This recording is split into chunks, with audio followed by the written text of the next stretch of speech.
Here we are, video lecture 2 of Physics 105B.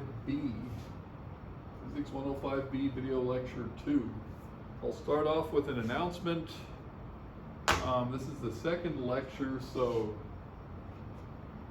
Wednesday's lecture and this second lecture are due, the notes for that lecture are due Friday evening at 6. And any homework assignments, maybe I'll put one up today, will be due the following week, the following Friday. So yeah, we'll always do that. Monday, Tuesday, Wednesday lectures all due Friday, or Monday, Wednesday, Friday lectures all due Friday evening, but then whatever homework is assigned comes in later. Okay, so we're on a really interesting topic now, the variational calculus. We're just going to treat it as a mathematical topic, although I already gave a physical motivation out of mechanics, and we'll spend a little time on it. It's this beautiful topic in its own right, and then we'll be on into Lagrangian mechanics. So first it's the variational calculus, and I already described variational calculus. I've already described an interesting problem. One of the original ones, or so we're told. Once again, we have 2 points in the plane, and we want to find the curve of least time, so that if we were to release a frictionless bead from rest at point A, it would slide down and reach point B in the least possible time. And the answer to that, since we're giving these 2 points in space, the answer to that is a function that links these 2 points here. So if memory serves, we had something like this. The time of descent here was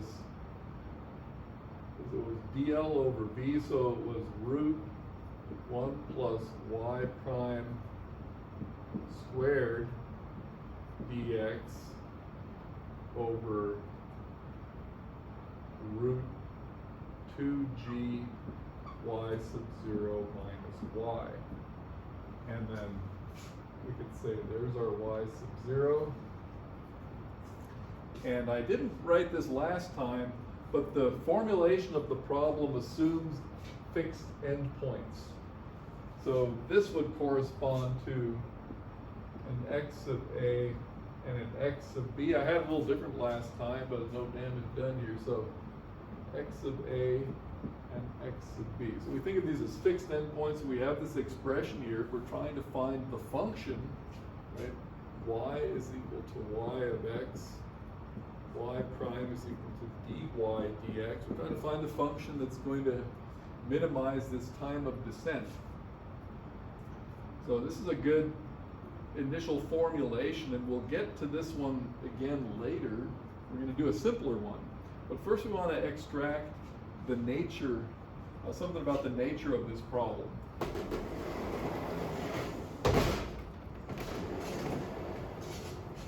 So it's a kind of a minimum, or it could be a maximum, but here it's a minimum problem. And we're trying to find the function that minimizes this thing. Okay, so if we look at this a little more abstractly, we're looking for, I'm going to name this thing phi here. We're trying to minimize phi, which is the time there. It's an integral, the function of y prime, x, dx with fixed boundaries. Now, in our case, our particular one is a function of y and y prime. Y and y prime, let's go ahead and write y equals y of x, y prime, dy dx. And our case is not explicitly a function of x, but there are also cases that are functions of y prime and x. Okay, so for that reason, I'll take that more general case right away. And we're trying to find the function that minimizes something like this. Now, another example, and let's call this the simplest example. What's the shortest curve? This was the least time. Shortest curve connecting 2 points in space. Shortest curve.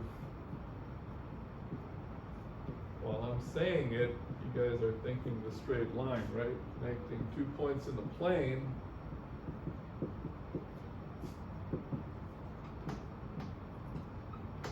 Question mark. Of course, we know it's a straight line. We're going to prove it's a straight line and develop a formalism all at the same time. So you have 2 points in the plane, A, B. We know that, straight line. So what we're going to do is write down this thing here. In this case, it's L is equal to the integral dl, and we'll say xa, xb, root 1 plus y prime squared dx, right? Wouldn't that be just the dl for a straight line in the plane? And this too is an example of this formalism, is an analogy to the one we constructed up there. But the nice thing about this example is it's simple enough to visualize everything that's going on. What we're going to do is make use of a necessary condition. Namely, this drawing is small, but it'll be enough. Suppose we know the answer to our problem. Then anything we add to this function is going to be a longer curve. Okay. So if I have x, if I have y of x, and I add some epsilon times g of x to it, let's write this right here. Epsilon g of x, such that this little blue line represents my epsilon times g of x. It's a small addition to my straight line. Then, of course, it will no longer be the shortest curve. Okay? It'll be the shortest curve when epsilon is equal to 0. So let's go ahead and call this y tilde of x. And I want to put some words here. Let y of x be the function that minimizes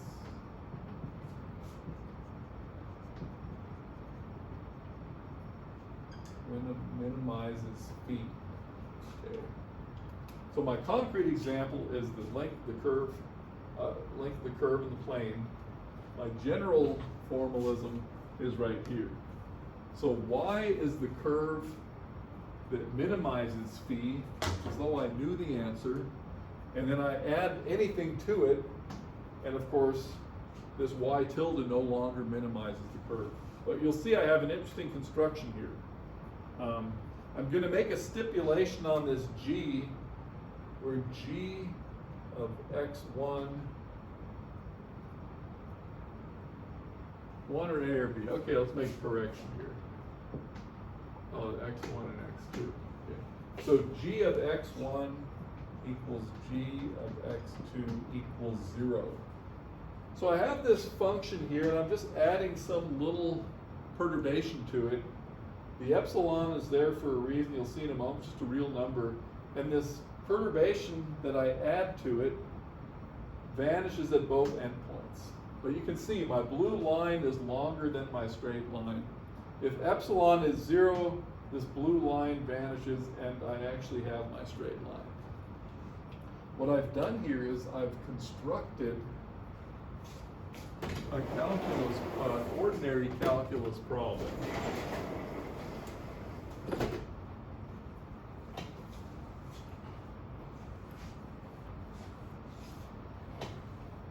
So the problem is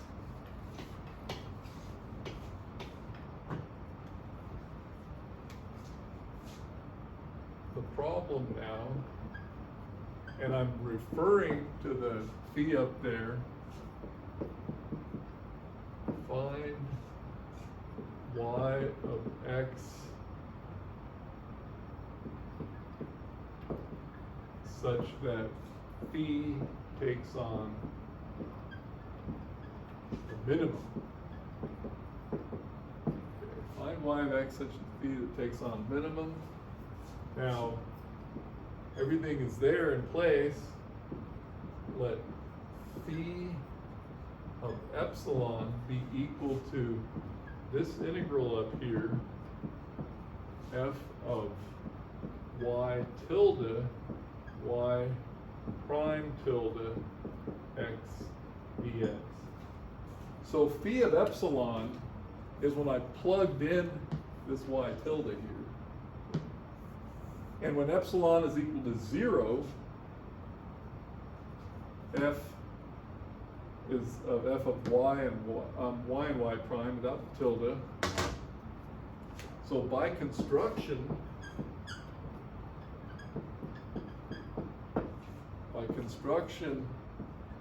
phi of epsilon equals 0 is a minimum. Okay. This is by construction, because we're assuming that we have the answer here. Okay, we're assuming that we have the answer already. So by construction, phi of epsilon is equal to 0 as a minimum, and now we're just going to do calculus on this thing. Then d phi d epsilon evaluated at epsilon equals 0 must be equal to 0. Okay. If we have a minimum there, by construction, d phi d epsilon is equal to 0. First derivative criterion. See, we turned this complicated object into just a function of a single variable. And so that you can see that's why the epsilon was put in there in the first place. And now let's do the calculation. Do the calculation.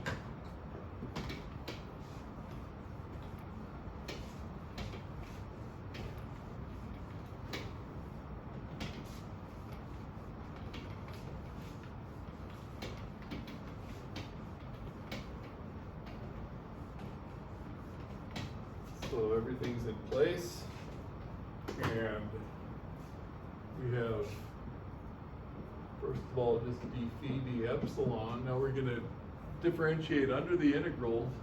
That's going to be the integral partial f with respect to y tilde times dy tilde d epsilon. And then with the chain rule, we have partial f with respect to y tilde prime dy tilde prime d epsilon. And then that's it. X is playing no role here, has no epsilon tagged onto it.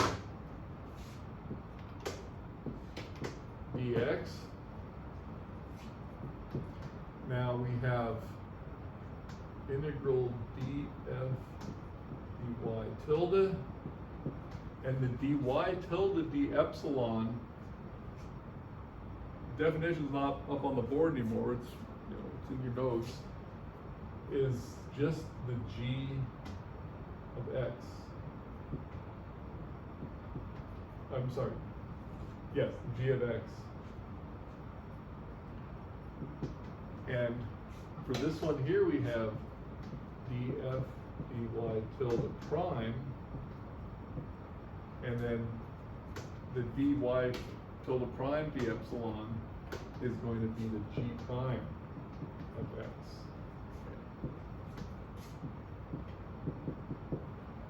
And here we go. We will keep this one here, integral df tilde g dx. This one, this integral, we're going to do an integration by parts, and we end up with df dy prime g evaluated at the endpoints x1 and x2 minus the integral d dx df dy tilde prime times g, I'll put a bracket here, times g dx, x1 to x2. Yeah, so when you write this one out, you want to have a closer look at it. All I did was integration by parts. Okay, now something interesting happens. By the definition, g vanishes at those endpoints by construction. So that's why this vanishes. And now I have a common g and g here, and I can put these both under the same integral sign, x1 to x2, df dy tilde minus d dx df dy tilde prime, square bracket, g dx. Okay. Good, so we got rid of that boundary term. And what did we just calculate? D phi d epsilon. Now if I evaluate this at epsilon equals 0, which is this right here, evaluate at epsilon equals 0, then all I do is get rid of the tildes. Okay? When epsilon is equal to 0, y tilde equals y. Okay. So for that reason, I have d phi d epsilon evaluated at epsilon equals 0. I know that's equal to 0 by construction, and that is this integral without the tildes. And I'll write this down and put it a box, or put it in a box, so df dy minus d dx df dy prime, square bracket, g dx.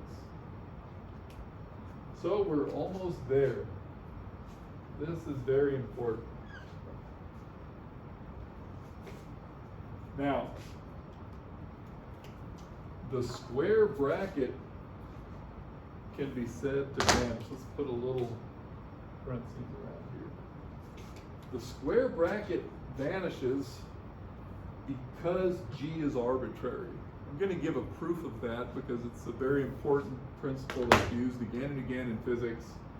Because g is arbitrary, the integral vanishing under arbitrary g means that this expression in the square bracket has to vanish. That's referred to as the fundamental lemma of the variational calculus. You've possibly seen it used already in other connections. But what that means is that what's in the square bracket is a differential equation. It turns out to be the differential equation we've been looking for. So,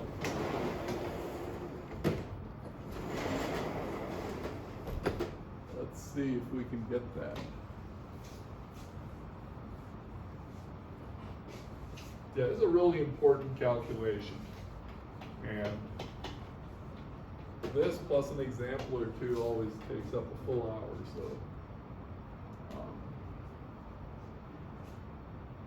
so next, let's just write down fundamental lemma of the variational calculus. Fundamental lemma of variational calculus. And that takes the following form. Integral f of x, g of x, dx, say from a to b equals 0. So if for any function g of x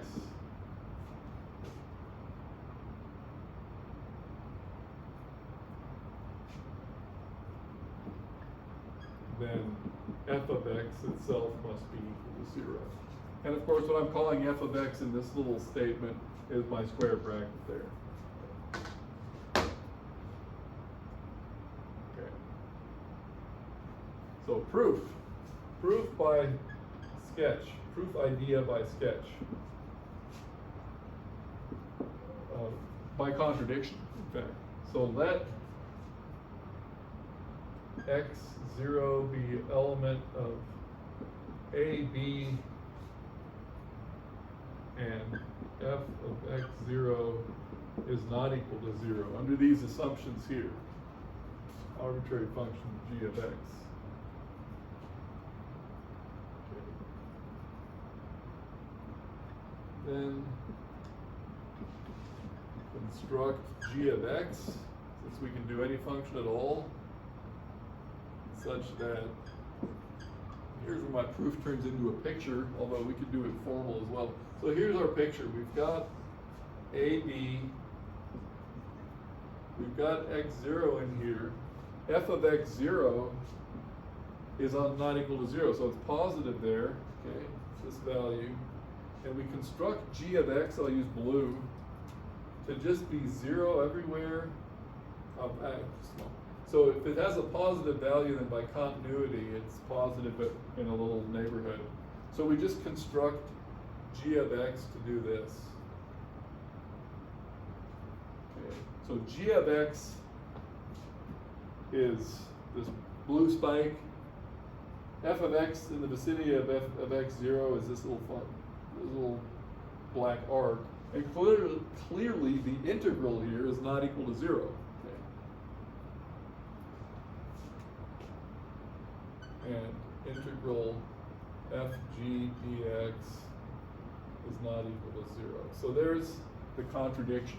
So because it's arbitrary, f has to be 0, and in that case the square bracket is 0, and we've now obtained our differential equation that we've been looking for.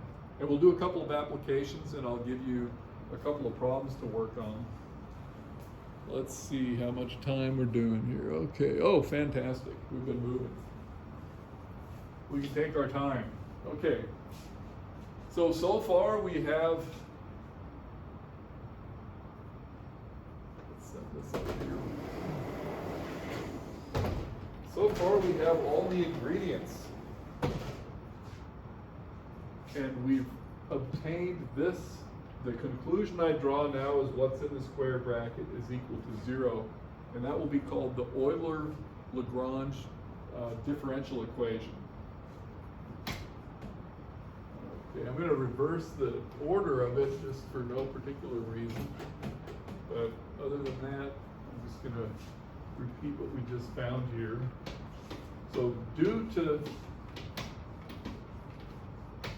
these conditions that allowed us to use this fundamental lemma, we now have d dx partial f partial y prime minus partial f partial y is equal to 0. So this is a differential equation that follows from our problem, and if we can solve this differential equation, we'll actually get the function y of x that minimizes our original problem.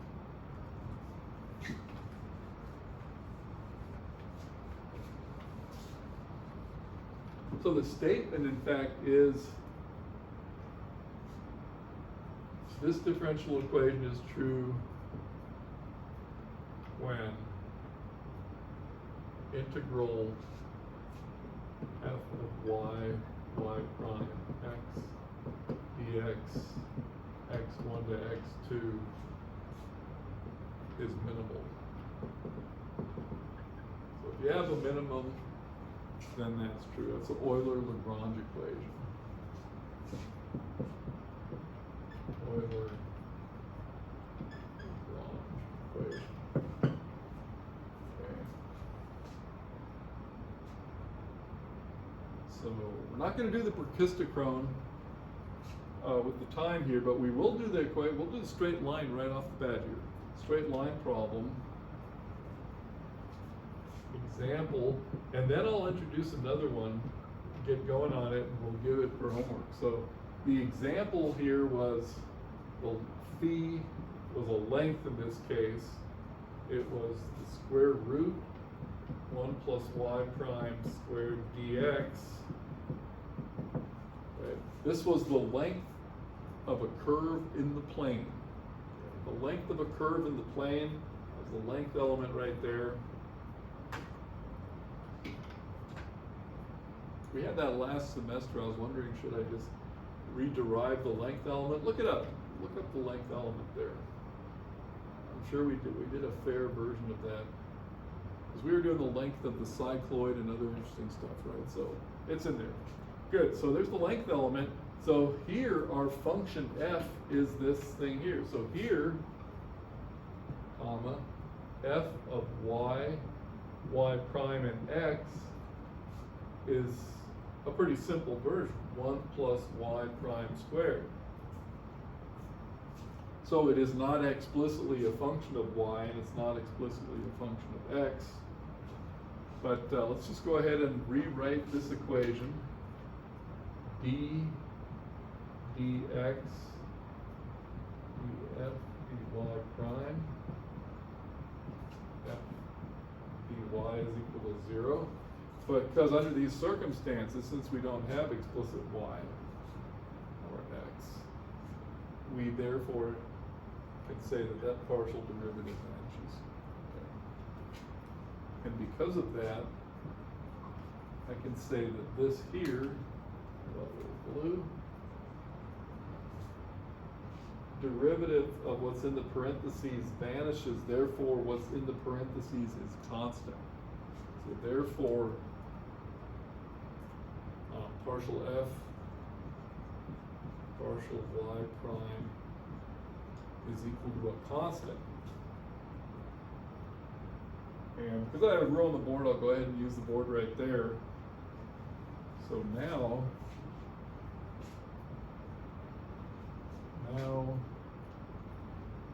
what is that? df dy prime.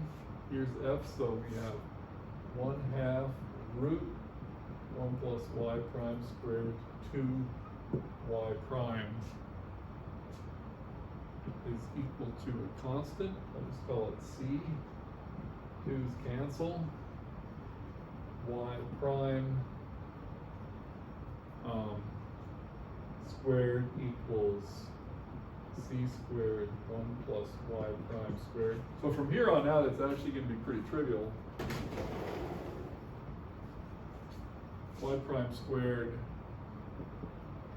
times 1 minus c squared equals c squared. So that equals c squared over 1 minus c squared.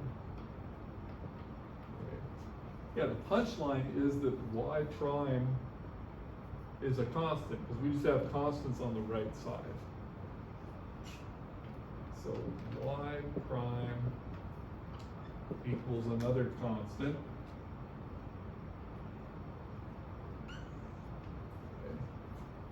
Yeah, and what does y prime equals constant mean? Let's sneak it in here in blue. Y equals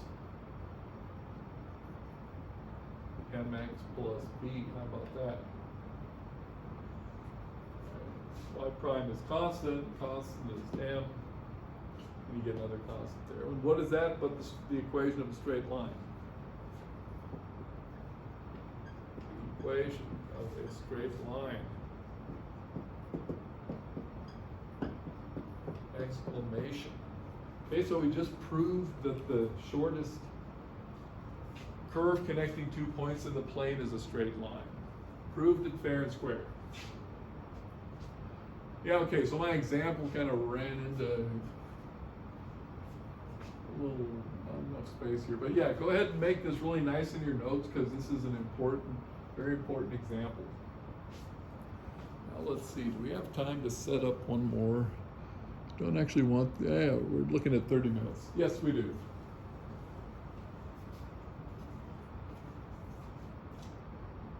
Yeah. I'm going to set up one more example, or maybe even two, and I'll assign them as problems on your homework set. This whole technique is going to need some generalizing before we can use it in physics, but see, we can use it in geometry.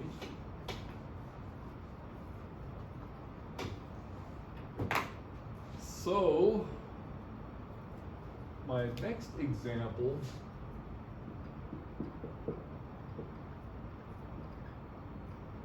is about a minimal surface of rotation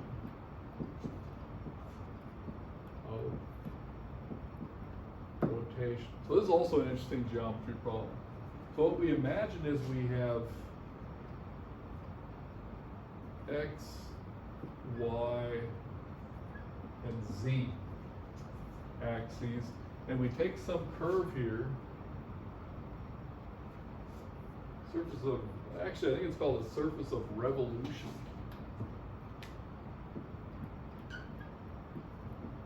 Surface of revolution. So what we do is we send this thing around the y-axis, and as I drew this thing, we get a funnel, and we're going to ask about the surface area of that funnel.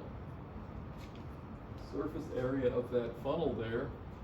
And so the infinitesimal area would be, we would take a little infinitesimal length element here and send that around.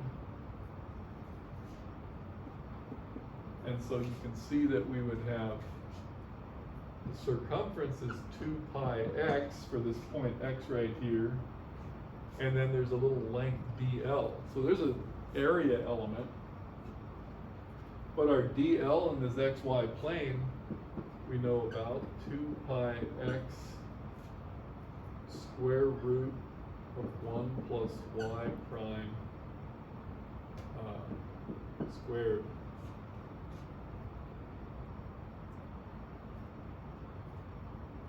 Dx.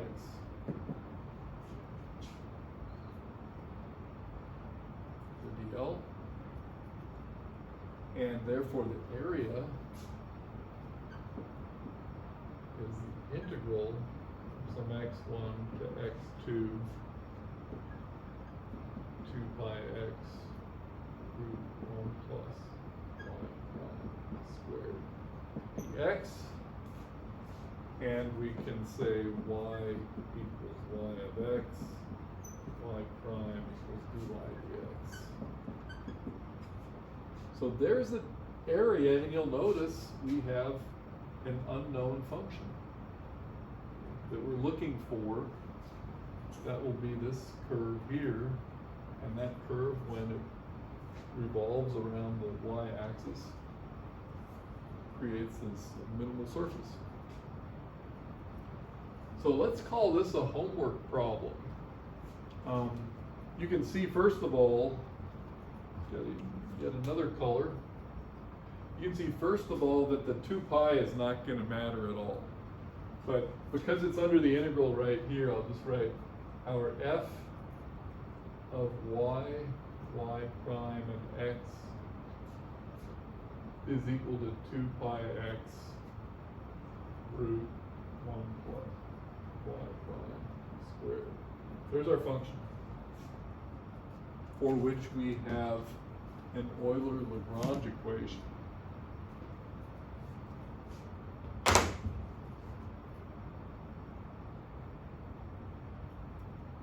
Fortunately, we don't have the explicit y, right? This thing is not just solvable anytime, but we don't have the explicit y.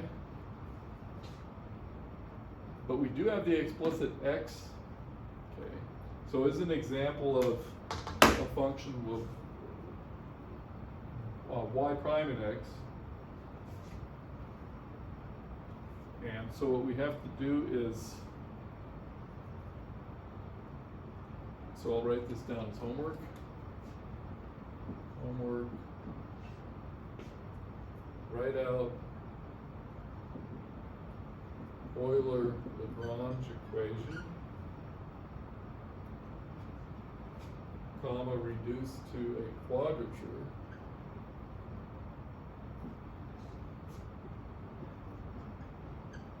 which is to say to an integral, and then you can look it up in an integral table, or maybe recognize the integral and find out what that function is there. So find y of x, or equivalently x of y. One's the inverse of the other. Okay, so this is a great problem. Minimum surface of revolution. You really start to see the power of this whole technique, and I think it's pretty transparent, especially if you go through the derivation. Remember that we had this example of the straight line, which is actually everything's visible in the example of the straight line. And then we have this minimal surface of revolution. You know, I think I'll call it a day right here. Let's check the time once more.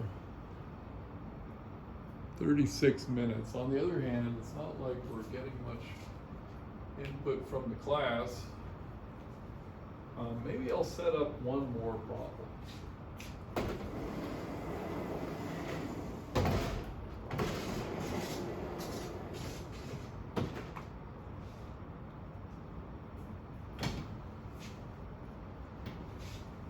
This one, in fact, is going to, I will set up one more.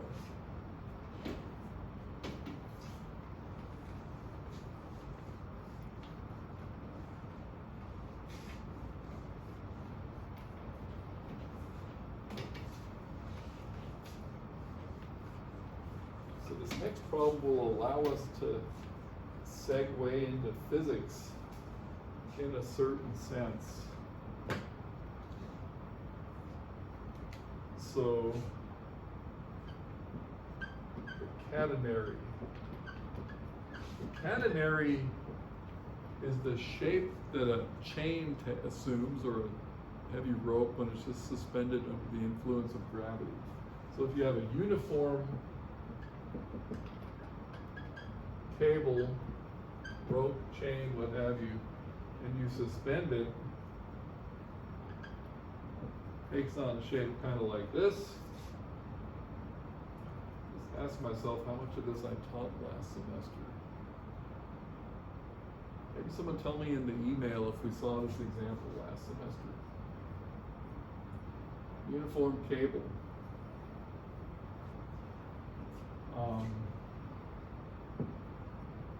And I'm going to make a claim.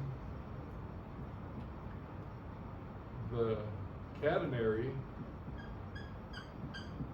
So uniform cable under gravity, under the influence of gravity. Right, that's down. It takes on this shape here. So the catenary minimizes the potential energy of the chain, cable, whatever. Minimize the potential energy of the chain. So to prove that, we'd actually have to already know the shape of the catenary and then do a minimum problem. I'll just write down, I'm going to leave the homework at this, but I'll write this thing down and then we can pick up on this later. So catenary minimize potential energy of the chain. That's just a statement that needs proving. But let's look at that potential energy. du, you know, U, the potential energy is mgy, right? So du is gy times dm, there's my mgy, okay, equals gy lambda dl. So lambda is a mass per length, and there's my length element. So I'm going to go ahead and pull the g and the lambda outside the integral because they're both constants. And I have integral y dl, which is 1 plus y prime squared dx x1 to x2. Du, I already jumped the gun on this. Well, let's put integrals in here. There we go. So there I've constructed the potential energy for that hanging chain, and go ahead and showcase this G lambda integral y root 1 plus y prime squared dx x1 to x2. So I'm going to leave this standing, come to it next time. Assuming this works, assuming this is a legitimate physical principle, and in fact it is, okay, it works, and we'll prove the whole thing in all directions.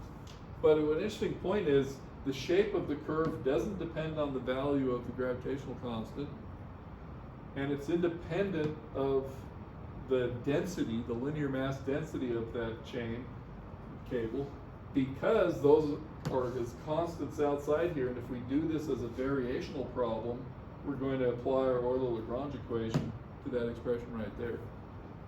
So that's already some insight that you got for free without solving it.